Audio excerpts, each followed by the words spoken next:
শোণিতপুৰ বিজেপিত দল ত্যাগৰ ধুমুহা বিদ্ৰোহ দলীয় সংঘাত আৰু দল ত্যাগে এতিয়া জুৰুলা কৰিছে শোণিতপুৰ বিজেপি বৰছলা বিধানসভা সমষ্টিত বিজেপিৰ বিৰুদ্ধে বিজেপিৰ যুঁজ আৰু বিধায়ক গণেশ লিম্বুৰ বিৰুদ্ধে মুকলি বিদ্ৰোহ অব্যাহত থকাৰ সময়তে এবাৰ ৰঙাপৰা বিধানসভা সমষ্টিৰ এগৰাকী পুৰণি জ্যেষ্ঠ নেতা তথা বালিপৰা মণ্ডলৰ উপসভাপতি সদানন্দ হাজৰিকা সহ কেইবাজনো বিজেপিৰ পুৰণি কাৰ্যকৰ্তাই আজি বিজেপি দল ত্যাগ কৰি অসমৰ দায়িত্বত থকা নিখিল ভাৰত কংগ্ৰেছ কমিটিৰ তত্ত্বাৱধায়ক মনোজ চৌহানৰ উপস্থিতিত কংগ্ৰেছত যোগদান কৰে বৰছলা বিধানসভা সমষ্টিৰ বিহগুৰিত আয়োজিত কংগ্ৰেছৰ এক সাংগঠনিক সভাত বিজেপিৰ এগৰাকী পুৰণি নেতাৰ লগতে আপ আৰু অন্যান্য দলৰ কৰ্মীয়েও কংগ্ৰেছত যোগদান কৰে আগতে বিজেপিত আছিলোঁ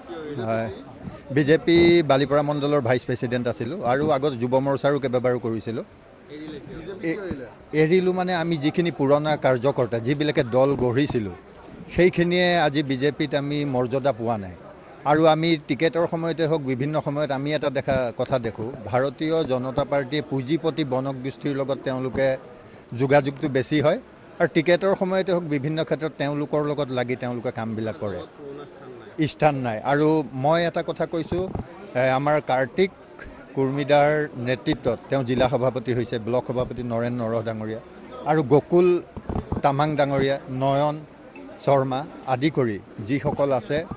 আৰু গৌৰৱ গগৈৰ নেতৃত্বত আমি এটা কথা দেখিছোঁ ইয়াত কোনো ভেদাভেদ প্ৰথা নাই আৰু ধৰ্মৰ নামত যেতিয়া ৰাজনীতি এটা বেছি দিন টিকি নাথাকে আৰু আমি এটা কথা দেখিছোঁ মাটি ভেটি এই দেশৰ মাটিক যোনে নিজৰ মাতৃ বুলি ভাবি কাম কৰি আগবাঢ়ি আছে আমাৰ মাজত ভেদাভেদ এটা সৃষ্টি কৰি যেতিয়া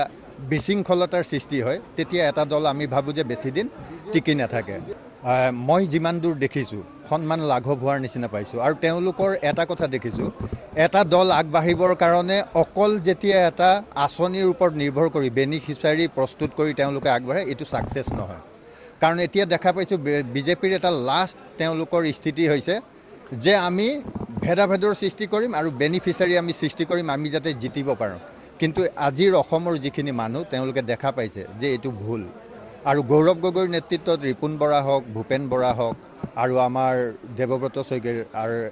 ৰকিবুল হুছেইন ডাঙৰ নেতৃত্বত আমাৰ অসমখনত আৰু APCCৰ যিখিনি বিষয়ববী আছে তেওঁলোকৰ নেতৃত্বত আমি এটা দেখা পাইছোঁ পৰিৱৰ্তন আহিছে এতিয়া পাহৰি যাবলৈ তেনেকুৱা সৃষ্টি কৰিছে তেওঁৰ কথা নকওঁ কিন্তু আমি এটা দেখিছোঁ যে তেনেকুৱা সৃষ্টি হৈছে পৰিৱেশবিলাক বেয়া হৈছে আৰু কষ্ট কৰা মানুহে একো নাপায় নকৰাখিনি আগবাঢ়ি যায় এইকাৰণে বেয়া হৈছে